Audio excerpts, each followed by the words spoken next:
Hey guys, it's me, Captain Awesome here. And basically, yesterday, DC Films and Warner Brothers revealed so much for the Justice League movie, so many details, it was like really, really exciting. So let's go through it, shall we? Basically, pretty much the official title and logo was first revealed, basically, as you can see right in front of you right now. The logo, it's not exactly the greatest logo ever, but I think it's a pretty decent logo. Plus, also, another thing that was pretty awesome is the fact that it's just called Justice League, which a lot of people thought there was going to be a subtitle, or it was going to be called Part 1 and Part 2, but it has also been confirmed that it also is just going to be a standalone movie, so it's not going to be a two-parter, which is kind of making sense. It's the first Justice League movie and everything. It's not like it's, Justice League 3 where it's like Darkseid or anything, but yeah. Also, the next detail was that basically Steppenwolf, one of the generals, aka also Uncle to Darkseid, is basically going to be the main villain of the movie. They basically said that apparently he has not been casted yet, but apparently they're close to finalizing a deal.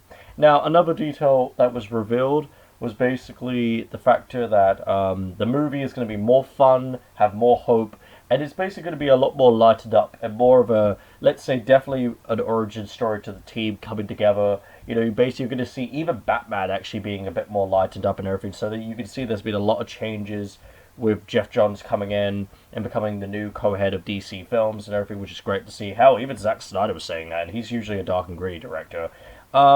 Basically, there was also some really cool things revealed, like, Ezra Miller, basically he was getting praised by the journalists who went on the set, basically, because there was a clip shown, it had Gordon, Cyborg, The Flash, Wonder Woman, and Batman, and apparently it sounded like a pretty cool scene. Plus, also Bruce Wayne and Barry Allen basically they showed a scene of that too, and that was pretty entertaining as well. Sounded way too much like the Iron Man Spider-Man introduction scene in Marvel's Captain America: Civil War. So yeah, I think Marvel Studios is going to do a copyright claim on that, but. But overall, it was pretty cool and everything. Also, another detail that was really interesting was the whole mother boxes thing. Apparently, it was confirmed that basically the mother boxes will be involved in this movie. As you know, in Batman v Superman: Dawn of Justice, there was a mother box that went into Cyborg to create him and everything. So that's one. Basically, they said this: that one mother box is on Earth, aka in Cyborg. The other is in Themyscira, aka the island of the Amazons where Wonder Woman is, and basically the third, is in Atlantis with Aquaman, with the Atlanteans. So that's another really interesting detail. Plus, that also heavily connects to obviously Darkseid, and another thing, the new gods and the new Genesis and everything. So that is very, very interesting, and that obviously is going to play a big impact for the future of the DC Extended Universe. Now, by what I've heard and everything of all the details, it sounds, yeah, I gotta admit, it sounds a lot more positive, sounds a lot more hopeful, this movie and everything now. Before, obviously, after the huge disappointment of Batman v Superman: Dawn of Justice, everything was looking shitty, wasn't it? It was just looking really bad, and everyone was down. But this movie, after all the changes for the future of the DC Extended Universe, things are looking very interesting. Now, another thing as well, the synopsis for the movie, which was revealed, was pretty interesting, as it basically hinted pretty much that the team, even though Batman is obviously, changing his ways from, killing people and everything, he's going, trying to basically be more of a superhero than a vigilante now, trying to bring this team of heroes together, basically, so they can protect the world, and also do it in Superman's memory. But apparently, it hints, right at the end, it was hinting that this threat is so great that maybe the likes of Aquaman, Cyborg, Batman, Wonder Woman, and the Flash together isn't enough to save the world.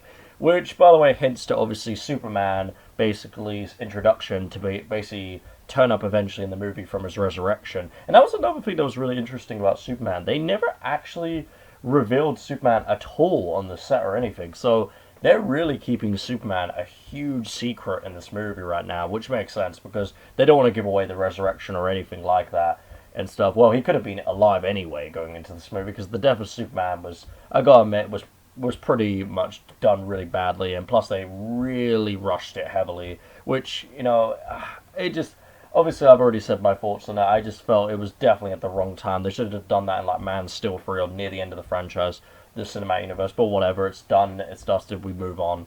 But overall, the details for the Justice League movie, pretty interesting. I like how it's just called Justice League, because it truly is the first Justice League movie. And what Ben Affleck said was about how, it's more fun, it's more of a family movie, it's more of the team coming together, it's an origin story, for this team of superheroes and everything. So yeah, I gotta admit, it sounds more positive. Obviously, and also it's been confirmed that at Comic Con San Diego 2016 next month, yes, Justice League stuff will be shown for the film, which is awesome as well. So I'm really, really excited, and I can't wait for to see basically the trailers and everything. As we know, they've been filming for at least 3 or 4 months now, ever since April the 11th.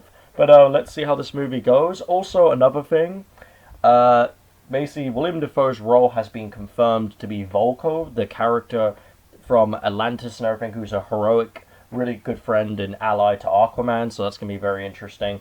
Nothing on Mira, as we know. Amber Heard's been, obviously there's a lot of a big situation with her right now with her divorce with Johnny Depp, but nothing about that if she's gonna get recast or anything.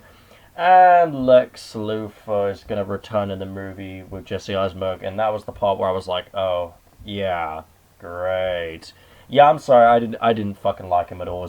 I thought he was the worst Lex Luthor ever adapted on the big screen, and I think it's pretty horrible that he has to come back again. I just want them to recast him, or basically just to, bring his father in to get rid of Lex Luthor Jr., because this Lex Luthor, I'm sorry, that is not the character, and he fucking sucks. But anyway, besides that, the Justice League movie sounds pretty awesome at the moment. I'm liking the tone, I'm liking the way everything's going. Obviously, we'll have to wait for the trailers, the marketing campaign, and everything. But this is the first many few details. But it sounds really good. And by the sounds of Ezra Miller as the Flash and Barry Allen, he sounds absolutely amazing. And can't wait to obviously see the other heroes in action like Cyborg and Aquaman. No mention of Green Lantern, by the way. So hopefully he gets a cameo at the end, because as we know, Green Lantern's huge to the Justice League in the DC universe. But we'll have to wait and see. But obviously, the hope is slowly starting to build for this film. Hopefully, it goes well, and hopefully, Jeff Johns does work his magic.